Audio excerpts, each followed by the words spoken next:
once again.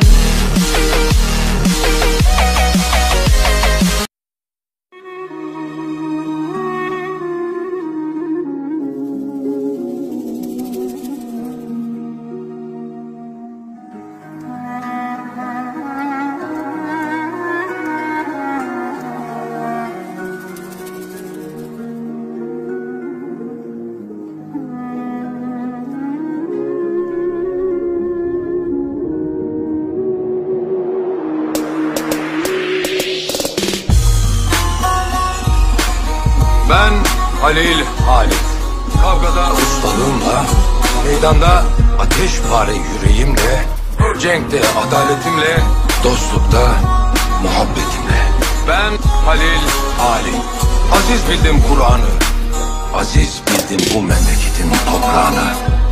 Payitahtta ezan susmasın diye, bayrak göklerden inmesin diye, namus ayağa düşmesin diye, namertle, hainle, haydutla hep karşı karşıya, hep göğüs göğüse çarpıştım. Ben Halil Halit, doğduğum gün aldığım nefesten, öldüğüm gün vereceğim son nefese kadar hesabını veremeyeceğim tek bir anın dahi yoktur. Şahitler, şahitsiniz. Dağlar şahit. Taşlar şahit. Yürüdüğüm yollar şahit.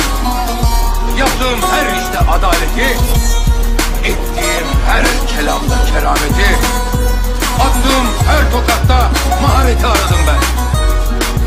Ben Halil Halit. Hünkârımızı her daim sadakat makamı bildim. Dört yanım haysiyetsiz doluyken, dört yanım hain doluyken, hünkârımızın önünde ben karayken, zanlıysam, suçluysam bilinsin ki itin yaptığı kalleşlikten, uğursuzun attığı iftiradandır.